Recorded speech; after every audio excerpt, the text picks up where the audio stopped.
पूर्वांचल में माफिया के इतिहास के पन्नों को पलटा जाता है तो सबसे पहला नाम आता है मुख्तार अंसारी का, जिसने बाहुबल और सियासी पकड़ के दम पर पूर्वांचल में अपनी हुकूमत चलाई, कई साल हुकूमत चलाई।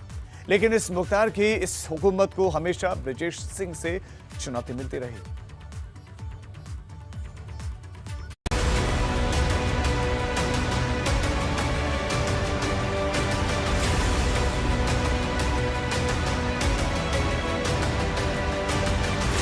पूर्वांचल के सबसे भयावह और थर्रा देने वाली घटनाओं में से एक सैदपुर में हुई गैंग वॉर शामिल रही, जिसके बारे में बात करने और सोचने भर से लोग घबरा जाते हैं। गाजीपुर सैदपुर के मुड़ियार गांव की 6 बीघा जमीन, मात्र 6 बीघा जमीन ने पूरे पूर्वांचल को रक्त रंजित कर दिया। उस वक्त के डॉन कहे जाने वाले मकनू सिंह और साधु सिंह के साथ त्रिभुवन सिंह की कहानी मुख्तार और ब्रजेश सिंह से जुड़ती है। कहा जाता है कि दोनों जो दुश्मन हैं, दोनों आपसी दुश्मन नंबर 1, दोनों ने अपने अपने गैंग की कमान अपने आकाओं के मरने के बाद संभाली और पूरे पूर्वांचल के साथ पूरे उत्तर प्रदेश ही नहीं पूरे देश में डॉन के रूप में जाने गए। मुख्तार अंसारी के मखनू गैंग में शामिल होने के बाद लगातार उसकी ताकत बढ़ रही थी, तो वहीं दूसरी तरफ साहिब सिंह गैंग सिमट रहा था। ऐसे में मखनू सिंह गैंग ने एक वारदात को अंजाम दिया और उस वारदात के बाद एक नया चेहरा मुख्तार अंसारी और मखनू गैंग के लिए चुनौती बनकर उभरा। तारीख 27 अगस्त 1984। वाराणसी के धरारा गांव के रहने वाले हरिहर सिंह की आंखों में गांव के ही रहने वाले रविंद्र सिंह खटक रहे थे और फिर एक रोज मौका पाकर हरिहर सिंह और पंचू सिंह ने रविंद्र सिंह को गोलियों से भून दिया, जिसके बाद रविंद्र सिंह का बेटा ब्रजेश सिंह ने अपने पिता के खून का बदला लेना शुरू किया। हरिहर सिंह पर मखनू गैंग का आशीर्वाद था और ऐसे में ब्रजेश सिंह ने अपने पिता के हत्यारों को मौत की घाट उतार दिया। इस वारदात के बाद साहिब सिंह गैंग के साथ ब्रजेश सिंह का नाम जुड़ गया। एक तरफ मखनू गैंग का शार्प शूटर मुख्तार अंसारी था, तो दूसरी तरफ साहिब सिंह गैंग का शार्प शूटर ब्रजेश सिंह था और फिर पूर्वांचल में शुरू हुई सबसे बड़ी गैंग वॉर। जैसे कि बनारस पुलिस लाइन में कम से कम 100 मीटर की दूरी से गोली चलती है और त्रिभुवन के भाई राजेंद्र सिंह की, जो वहाँ पे दीवान के रूप में पोस्टेड थे, उनका मर्डर हो जाता है। साहिब सिंह चौका घाट जेल से पेशी पे आते हैं। प्रिजन वैन से उतरते समय उनको एक गोली, कोई देखता ही नहीं है कहाँ से गोली चली, कौन चलाया गोली, किस वेपन से चली गोली, लेकिन उनके कनपटी पे गोली लगती है और एक गोली में ही उनका काम तमाम हो जाता है।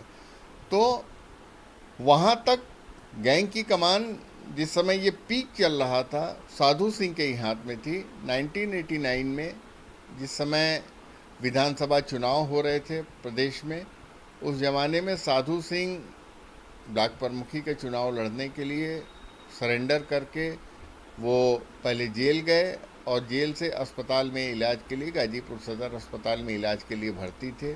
उस रात ब्रजेश एंड टीम, ब्रजेश का नाम उसी समय चर्चा में आया, त्रिभुवन के साथ जाकर के अस्पताल में पुलिस कस्टडी में इनको गोलियों से छलनी किया गया और वहाँ से ये पूरा गिरोह लौटता है मुड़ियार गांव में। उनके 2 भाइयों की भी हत्या होती है कुछ घंटों के ही अंतराल पे। यहाँ से ब्रजेश का नाम और साधु सिंह के मरने के बाद फिर गिरोह की कमान मुख्तार के हाथ में। ब्रजेश सिंह और मुख्तार अंसारी के बीच अदावत चल रही थी, तभी ब्रजेश सिंह के करीबी और उसके दोस्त त्रिभुवन सिंह के भाई जो सिपाही था, 1988 में मखनू सिंह गैंग ने उसे मौत के घाट उतार दिया, जिसके बाद ब्रजेश सिंह और त्रिभुवन सिंह ने मिलकर मखनू सिंह गैंग के साधु सिंह की अस्पताल में घुसकर हत्या कर दी। इस बात को मुख्तार ने अपनी प्रतिष्ठा पर ले लिया। साधु सिंह की हत्या के बाद गैंग की कमान मुख्तार के हाथ में आ चुकी थी और फिर इसी बीच कोयले के व्यापार पर वर्चस्व की लड़ाई शुरू हुई। साल 1991, जगह वाराणसी। ब्रजेश सिंह के करीबी अवधेश राय पर ताबड़तोड़ गोलियां बरसाई गई, जिसमें अवधेश राय की हत्या हो गई। इस हत्या के पीछे मुख्तार अंसारी का नाम सामने आया और वजह सामने आई कोयले पर वर्चस्व की, जिसमें लगातार अवधेश राय बढ़त बना रहे थे, जिसके बाद पूर्वांचल में एक बार फिर से गैंग वॉर की शुरुआत हुई। अवधेश राय से मुख्तार की कोई दुश्मनी नहीं थी। कोयले के व्यापार को लेकर के बनारस में चंदासी मंडी में कोयले के व्यापार को, किसी भी अपराधी गिरोह को सबसे बड़ी चीज़ होती है अर्थतंत्र, आर्थिक रूप से मजबूती के लिए। जो उस ज़माने में संसाधन थे, उस समय रियल इस्टेट से पैसे नहीं मिलते थे और लीकर के कारोबार में भी चंद लोग ही थे जो कि कुछ एक निर्धारित रकम देते थे। कोयले वगैरह में ऐसा था कि कोयले से ज़्यादा रकम मिलती है। कोयले के मंडी की वसूली को लेकर के मुख्तार और अवधेश राय में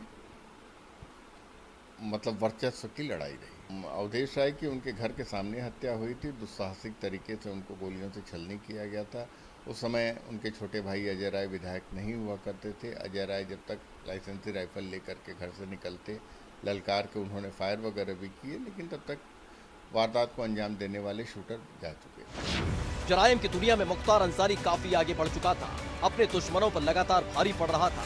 ऐसे में मुख्तार अंसारी ने सियासत की राह पकड़ ली और साल 1996 में विधायक बन गया, जिसका फायदा मुख्तार ने ब्रजेश सिंह के साम्राज्य को खत्म करने के लिए किया। वहीं ब्रजेश सिंह बेचैन हो उठा था तो ब्रजेश सिंह ने एक बड़ी वारदात को अंजाम दिया।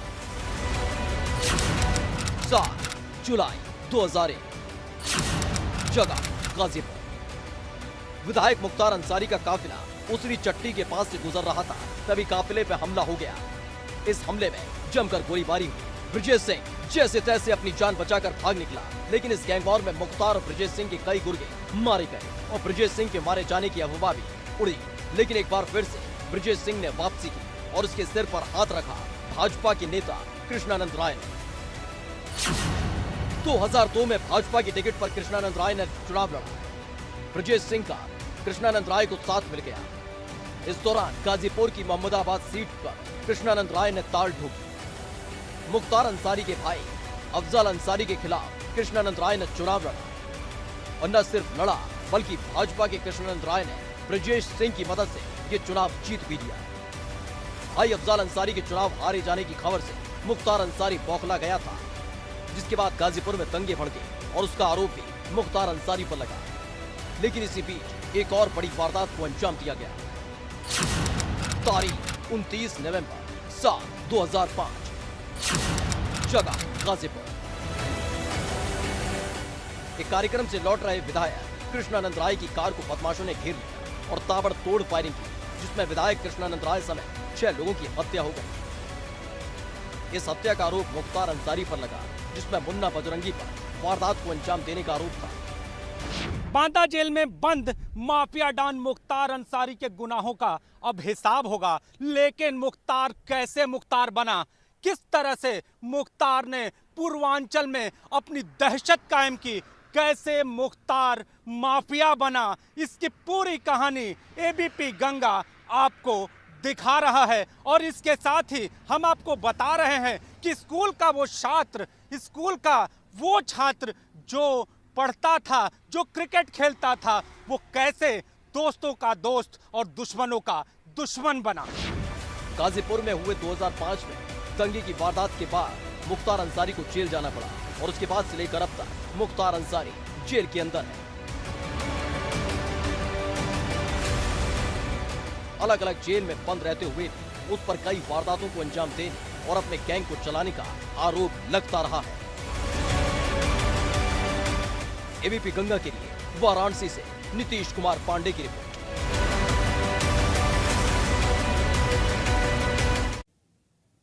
इस बीच एक बड़ी खबर सोनभद्र से मिल रही है। उम्भा नरसंहार में कोर्ट ने फिर से जांच के आदेश दे दिए हैं। उम्भा नरसंहार जो आपके जहन में होगा अभी भी, उसी मामले में कोर्ट ने फिर से जांच के आदेश दे दिए हैं। ये सोनभद्र से बड़ी खबर। न्यायालय ने घोरावल पुलिस को यह निर्देश दिया है। उम्भा नरसंहार में जमीनी विवाद हुआ था, गोलियां चली थी, 11 लोगों की हत्या हुई थी, मर्डर हुआ था। 17 जुलाई साल 2019 का मामला है। 11 लोगों की गोली मारकर हत्या हुई थी। मामले ने राजनीतिक रंग भी अख्तियार किया था। पॉलिटिकल पार्टीज के बड़े बड़े लीडर, प्रियंका गांधी वाड्रा से लेकर तमाम दूसरे लीडर्स उस गांव में गए थे, परिवारों से मुलाकात की थी। इस बीच में उम्भा नरसंहार में 90 लोगों के खिलाफ आपको बता दें कि केस दर्ज हुआ था और इस मामले में कोर्ट ने बड़ा निर्देश दिया है। कोर्ट ने फिर से मामले में जांच के आदेश दिए हैं। न्यायालय ने घोरावल पुलिस को ये आदेश दिए हैं। घोरावल पुलिस को निर्देश दिए गए हैं कि 11 लोगों की जो हत्या हुई थी इस मामले में दोबारा से जांच की जाए।